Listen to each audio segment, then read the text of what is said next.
Наредниве минути фокусот го ставаме на највозрасните ученици, на студентите, со темата која отвараме со гостинката во студиото 3 на Македонската телевизија. Имено Универзитетот Скопје пред 2 недели доби меѓународно престижно признание за најдобар универзитет во деловното образование и неговото значење врз обликувањето на следна генерација бизнис лидери, за значењето на признанието, но и квалитетното образование како предуслов за студентите да бидат конкурентни на пазарот на трудот.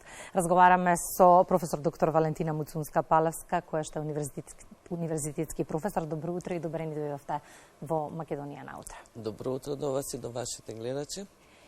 Професорке, што значи во конкуренција на бројни универзитети да се добие статус најдобар? Тоа значи престиж, значи конкурентска позиционираност на пазарот, на образовниот пазар во нашата држава. Тоа значи посветеност во работата.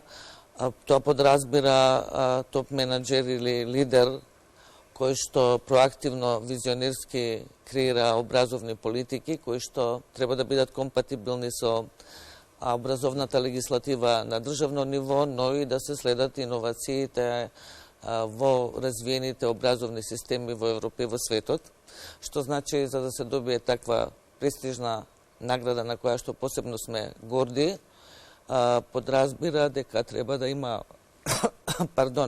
менеджер кој што ќе умее да ги препознае едните потреби на студентите кои што се наши клиенти и да проектираме визионерска образовна политика која што ќе ги исполни очекувањата, барањата и потребите на студентите.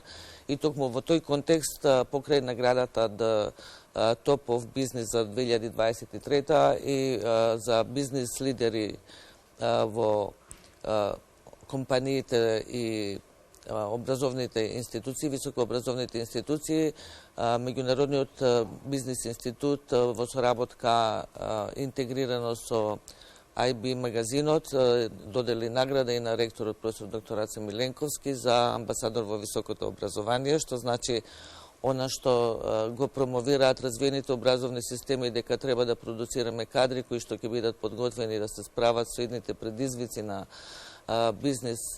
бизнисот, тоа и го правиме во нашата образовна средина. Многу често гласно се дебатира за квалитетот на македонското образование и најчесто кога се зборува за квалитетно образование, генерално се прави корелација со странските универзитети, но добре е да потврдиме дека и дома го имаме тоа. Пред малку зборувавме со професорот Дујовски, еве сега зборувавме и со вас, и тоа некако им влева надеж на идните студенти дека и дома, онаму каде што живеат и каде што можеби сакаат да останат, може да добијат квалитетно образование. Во тој поглед има строги индикатори и критериуми врз кои што може да се измери квалитетот на образовните политики и на излезните решенија по завршувањето на било кој степен на образование. Значи тука нема дилеми.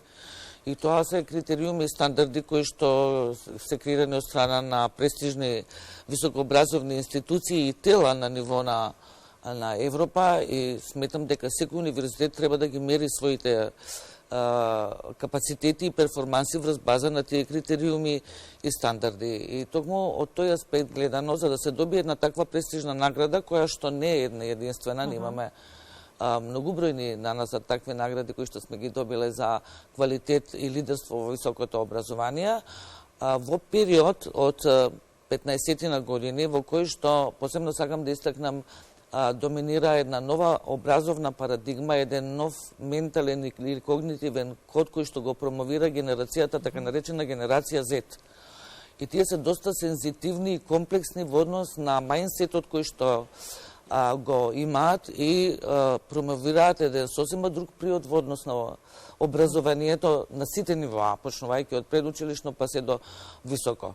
Ако универзитет нема стратешки приод и не ги следи иновациите, посебно на таргет групите кои што треба да ги привлече и да им обезбеди максимално квалитетни услуги, тогаш нема да биде престижен, конкурентен, позициониран на највисоко ниво, нити ќе ги добие тие награди.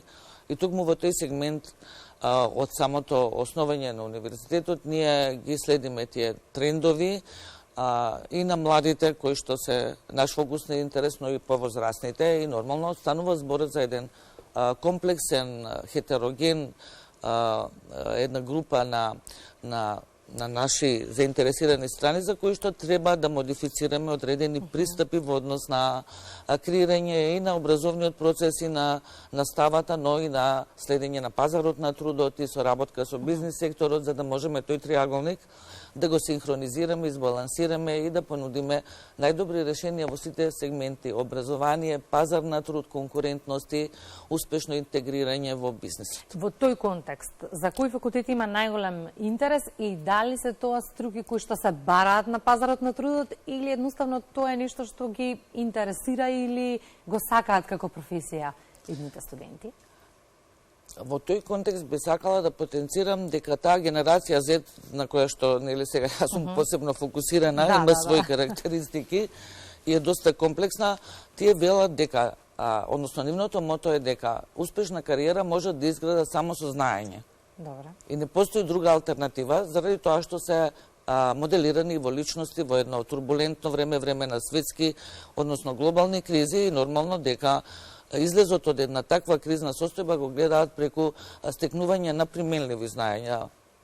Мислам, тоа треба посебно да се има во предвид. Применливи знаења кои што ќе им овозможат успешно интегрирање во бизнисот. Во однос на заинтересираноста за факултетите, знаете, интересот варира од период во период, да речеме за време на пандемијата, интересот за упис на факултетот за туризам не беше на потребното ниво, заради тоа што бевме херметизирани нормално.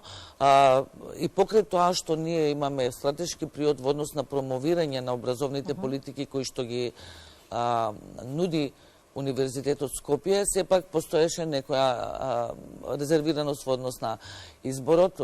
Факултетот за информатика, кој што исто така постои во Скопје, нашиот универзитет е атрактивен и нормално тие кадри се дефицитни, но и добро платени. Економскиот факултет мислам дека никогаш нема да изгуби од својата актуелност, заради тоа што во секоја компанија и институција се потребни. И сакам да потенцирам, веќе кога говорам за трите факултети кои што екзистираат во состав на нашиот универзитет, дека покрај економскиот со наставна програма за финансии, банкарство и осигурување постојат уште две насоки, односно насока за менеджмент на човечки ресурси и за меѓународен маркетинг менеджмент. Сакам да се задржам на еден момент. Споминавте лесно да се интегрираат на пазарот на трудот и сега она што во бизнисот. Во бизнисот да бидат препознаени на пазарот на трудот, да се интегрираат во бизнис. Каде? Дома или во странство? Што велат вашите искуства, да речеме? Има ли успешни приказни на студенти кои што завршиле високо образование и си нашле своја работна приказна овде? Бидејќи имаме и статистики кои што сериозно говорат дека имаме одлив на кадри кои што се квалитетни и кои што странскиот пазар на труд и тоа како ги прима. Да. Пред неколку години во Законот за високо образование се интегрираше еден член во однос на тоа дека секој студент мора задолжително да реализира секоја година во текот на студиите и практична настава или клиничка настава, како што ја нарекуваат. И тоа е во контекст на тие потребни искуствени знаења кои што применливи да ги стекнат студентите. Но прашањето беше фокусирано на тоа дали тука студентите можат да препознаат компании, институции, работни позиции во кои што ќе се реализираат и ќе можат да го покажат својот талент, своето знаење, но и ќе бидат задоволни од бенефитите кои што им ги нудат институциите и компаниите. Има. Значи, првен треба да знаеме дека секој универзитет и факултетите во негов состав мора да ги мерат своите перформанси со бенчмарк на развиени и меѓународно позиционирани универзитети и да ги почитуваат стандардите, како што реков, кои што ги преферира Европската Унија, а се во контекст на образованието.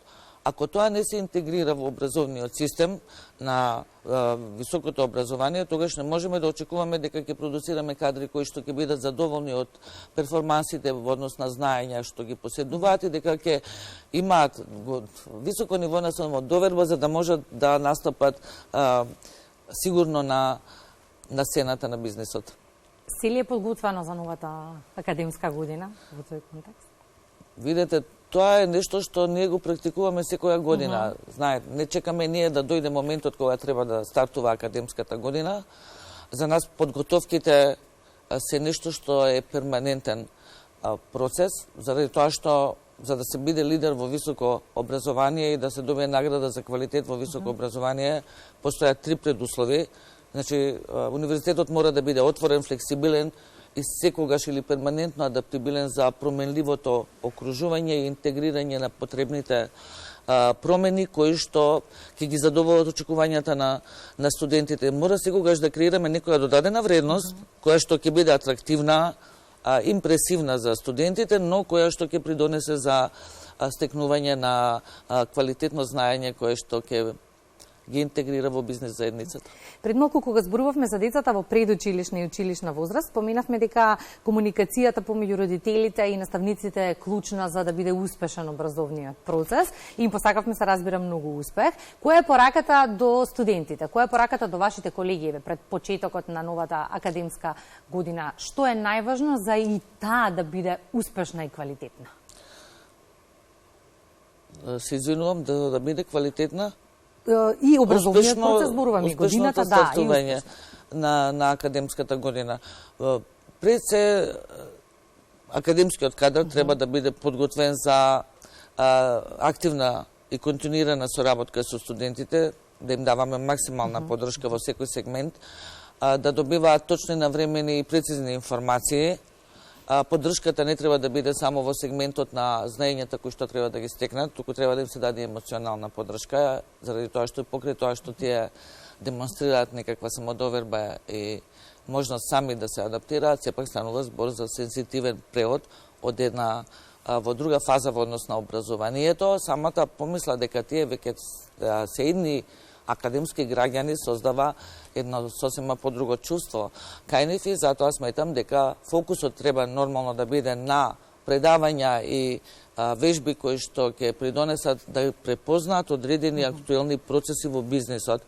Значи да не бидат само трендови на теориски академски знаења, туку да бидат и трендови во бизнисот и токму во тој сегмент ние соработуваме со еминентни институции и компании во државата и од странство, со кои се дел од советодавните одбори на секој од факултетите на универзитетот и таа соработка со бизнес заедницата придонесува да редизајнираме постојано во однос на и да ги чекираме нашите перформанси во однос на потребите на бизнисот.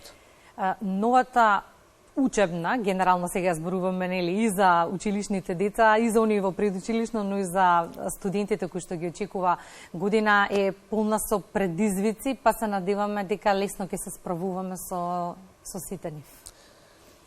Ние сме подготвени во однос на тоа дека дури имаме предвидено што ќе се случува во иднина, но нормално тоа е хипотетички, но знаете, кога беше пандемијата, херметизираноста беше максимална и се реализираше настава на далечина преку онлайн алатките, ние таа банка на податоци што е потребна за дигитална настава, дигитално учење имавме уште пред 15 години.